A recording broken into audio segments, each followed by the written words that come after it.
Welcome back नाज़रीन। बात कर लेते हैं इस वक्त एनर्जी क्राइसिस के हवाले से। चंद माह कबल वज़ीर दिफा ख्वाजा आसिफ ने कहा था कि मुल्क इस वक्त संगीन मौशी सूरत हाल से गुजर रहा है। इसके लिए तवानाई की बचत करने के लिए शादी हॉल्स के जो औकात थे वो 10 बजे कर दिए गए थे, और रेस्टोरेंट्स और मार्केट्स की अगर बात की जाए तो उनके औकात का रात 8 बजे वाजे कर दिए गए थे कि रात 8 बजे के बाद जो है वो रेस्टोरेंट्स हों या फिर मार्केट्स हों या शॉपिंग मॉल्स हों वो बंद हो जाएंगे। शादी हॉल्स की टाइमिंग 10 बजे रखी गई थी।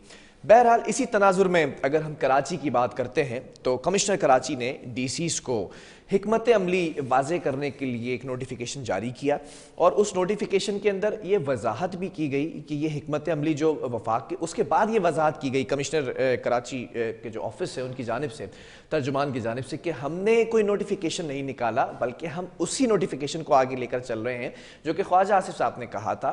और उसके बाद जो वज़ीर आला सिंध हैं उन्होंने भी ये कहा कि अगर पंजाब में और KPK में इस पर अमल दरामद किया जाता है तो फिर यहाँ पर भी कराया जाएगा।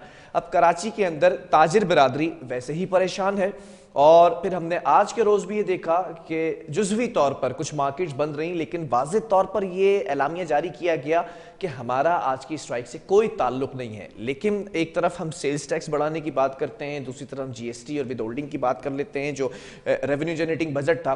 फिर हम ये भी देखते हैं कि एनर्जी क्राइसिस भी हमारे इस मुल्क में है। ईंधन बचाने के लिए ईंधन कीमत में सबसे ज़्यादा जो हमारे रिजर्व जा रहे हैं उसके तनाजुर में ये फैसला किया गया था। ताजिर बिरादरी का इस पर क्या नैरेटिव है? ये ताजिर बिरादरी जो कि कोविड के अंदर सबसे ज़्यादा सफ़र कर चुकी है, वो अब आगे का लाएमल क्या जो है वो रखेगी, इसी पर बात करेंगे। हमारे साथ इस वक्त सदर ऑल कराची ताजिर इत्तेहाद अतीक मीर साहब ऑन कॉल मौजूद है। अतीक साहब, बहुत शुक्रिया प्रोग्राम के लिए आपने वक्त दिया। जानना चाहूँगा सबसे पहले एक कॉमेंट करके वजाहत कर दीजिएगा मेरे प्रोग्राम के जरिए जो व्यूवर्स और जो आपके ताजिर बिरादरी देख रही है कि आज की जो स्ट्राइक थी उसमें आप लोगों ने जो है वो कोई आपकी इन्वॉल्वमेंट नहीं थी। Is that true? देखिए, इसमें जिन लोगों ने भी स्ट्राइक कॉल की थी उनके पास कोई खास हिकमत अमली नहीं थी। ठीक है, यही वजह कि उन्होंने मुकम्मल तौर पर इस बात को यकीनी बनाए बगैर कि कौन इसमें शामिल होगा कौन शामिल नहीं होगा, चंद लोगों से बात करके उन्होंने कॉल दे दी। जबकि कराची आपको पता है कि बहुत बड़ा शहर है, 6 लाख से ज्यादा दुकानें हैं। बहुत मुश्किल से यहाँ हड़ताल या तो कोई जबर से बंद करवा ले या कोई इशू ऐसा हो, तो इसलिए ये हड़ताल आज बहुत ज्यादा कामयाब भी नहीं थी, कोई नाकाम भी नहीं थी। लेकिन जिस तरह शहर में एक कामयाब हड़ताल होनी चाहिए थी वो नहीं हो सकी, जिसका मैं अभी उनके जिम्मेदारान से भी कुछ देर पहले मेरी बात हुई और मैंने उन्हें ये बात कही कि हड़ताल की हिकमत अमली के लिए आपको कुछ ऐसी बातें समझनी होंगी कि जिसके लिए ताजरों की मुशावरत बहुत जरूरी है। ठीक है, दो बार कैफ हम कह सकते हैं कि एक जुज़वी हड़ताल थी, लेकिन नजर फिर भी आया कि बहुत कुछ बंद भी था।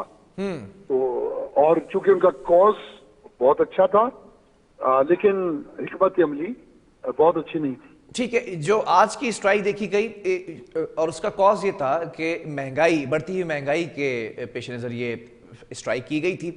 ताजिर बिरादरी क्या करने जा रही है? कमिश्नर कराची ने तो एक नोटिफिकेशन निकाला है जो वफाक की जानिब से फैसला था एनर्जी क्राइसिस के तनाजुर में कि 10 बजे शादी हॉल्स बंद होंगे और 8 बजे आपकी मार्केट्स और जो मॉल्स हैं और वो तमाम चीज़ें, रेस्टोरेंट्स भी उसमें शामिल हैं, वो बंद होंगे। ताजिर बिरादरी का मौक़िफ़ क्या है?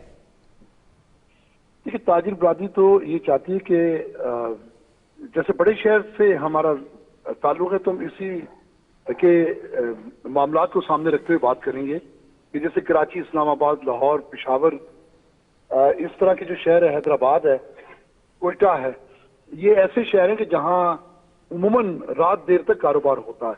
छोटे शहरों में एक ऐसा माहौल बन चुका है, एक ऐसा कल्चर डेवलप हो चुका है कि वो मगरिब के फौरी बाद मार्केटें बंद करना शुरू कर देते हैं। ठीक है, लेकिन यहाँ चूंकि दुकानें 8 से 9 बजे बंद होती हैं, कुछ दुकानें 10 बजे तक बंद होती हैं और बहुत सारे मॉल्स हैं जो 12 बजे रात तक बंद होते हैं।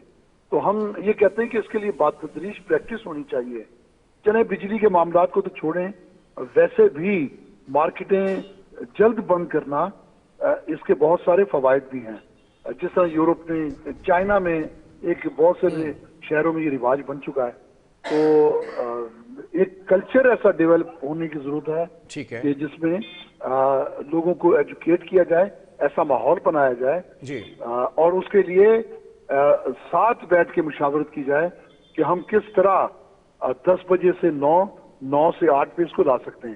ٹھیک تو ہے. یہ ناممکن بات تو نہیں ہے, لیکن چونکہ بڑے شہروں کا کلچر ایک بن چکا ہوتا ہے تو اس کو تبدیل کرنا بہت مشکل ہوتا ہے.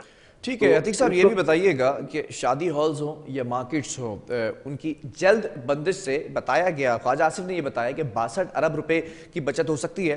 آپ لوگوں کے پاس سجیشنز کیا ہیں؟ کیونکہ جو ابھی سیلز ٹیکس بڑھایا گیا ہے, جو قیمتی اشیاء ہیں, پرتعیش اشیاء, ان پر GST بڑھایا گیا, ہولڈنگ ٹیکس, اگر وہ سیل ہی نہیں ہوں گی, جلدی بند ہو جائیں گی مارکیٹس, تو پھر کیسے ریونیو جنریٹ ہوگا؟ اور کراچی کے اسٹیک ہولڈرز بھی آپ لوگ ریونیو جنریٹ کرنے کے اندر آپ لوگوں کا ایک بڑا جو ہے عمل دخل ہے. اس چیز کے لیے اس کا آلٹرنیٹ کیا جو ہے, متبادل کیا ہو سکتا تھا؟ دیکھیں, خواجہ آصف کی بات یوں بھی کوئی بہت زیادہ اہمیت کی حامل نہیں ہے کہ وہ توانائی اس کی ابجد سے واقف نہیں ہے. ایک غالباً وزیر دفاع وہ توانائی کے اوپر بات کر رہے ہیں. ہمارے ہاں تو ہو یہ رہا ہے کہ ایک رکشہ ڈرائیور کے حوالے ٹرالر دے دیا جاتا ہے. لیکن میں ایک بات کہتا ہوں کہ دیکھیں, بہت آسان ایک طریقہ ہے کہ بجلی کی جو ریٹس بڑھتے ہیں, بجلی لوگوں کی پہنچ سے اس کی ادائیگی مشکل ہوتی ہے تو لوگ بجلی چوری کرتے ہیں. ٹھیک ہے. بجلی چوری کچھ علاقوں میں تو 60-70% بجلی چوری ہوتی ہے. ٹھیک تو ہے. وہ سارا کچھ ان لوگوں پہ ڈال دیا جاتا ہے, سارا ملبہ جو بل ادا کرتے ہیں. ٹھیک تو ہے. یہ طریقہ کار بھی زیادتی پر مبنی ہے, غلط چلیں ہے. مجھے مختصراً یہ بھی بتا دیجئے گا کائنڈلی کہ اب اگر فیصلہ آ چکا ہے اور پھر اس پر عمل درآمد بھی کرانے کی تیاری کر لی گئی ہے کمشنر کراچی کی جانب سے, اور آنورڈ آگے ڈیپٹی کمشنرز بھی اپنے اپنے ضلعوں کے اندر کاروائیاں کرتے نظر آئیں گے, تاجر برادری کرنے کیا جا رہی ہے؟ دیکھیں, کاروبار گزشتہ کئی ماہ سے 25 سے 30% تک محدود ہو کے رہ گیا ہے. ایسے میں یہ شعبان کا ایک مہینہ شروع ہوتا ہے, اس کے بعد لوگ رمضان میں بھی خریداری کرتے ہیں, تو یہ عید کی خریداری کا آغاز ہے. ٹھیک ہے. اور پھر اس کے بعد شادیاں بھی شروع ہو جاتی ہیں, شادیوں کا بھی ایک سیزن ہے. تو ایسے میں پہلے ہی سے کاروبار محدود ہے, پھر آپ اس کے وقت کو جب سکیڑ دیں گے تو یقیناً یہ قابل قبول نہیں ہو سکتا.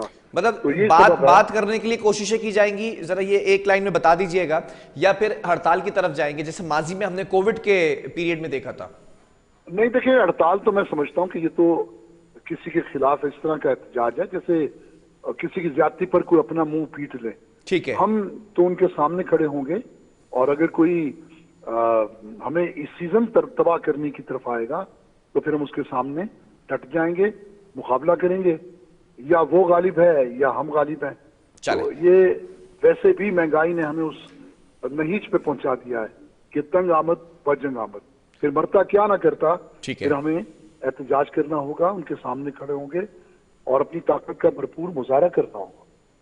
چلیں, بہت شکریہ. عتیق میر صاحب ہمارے ساتھ موجود تھے, صدر ہیں یہ آل کراچی تاجر اتحاد کے, اور یہ کہا گیا کہ ہم اسٹرائک کی طرف تو نہیں جائیں گے, ہڑتال کی کال نہیں دی جائے گی, لیکن بیٹھ کر بات کرنے کی کوشش ضرور کی جائے گی, خواہ وہ کمشنر کراچی ہو یا وزیر اعلیٰ سندھ ہو, ان سے بات کرنے کی کوشش کی جائے گی. وقفے کی طرف بڑھیں گے, اس کے بعد کچھ بات کریں گے. شرجیل انعام میمن نے بھی آج NCP گاڑیوں کے حوالے سے اور رجسٹریشن کے حوالے سے بات کی ہے, اور اگر جرم کی دنیا کی بات کی جائے تو سیکیورٹی تھریٹس آ چکے ہیں, اور سیکیورٹی کے تناظر کے اندر کس طرح سے سیکیورٹی فل پروف بنائی جائے گی کراچی کے اندر, ان تمام چیزوں کا تذکرہ کریں گے وقفے کے بعد.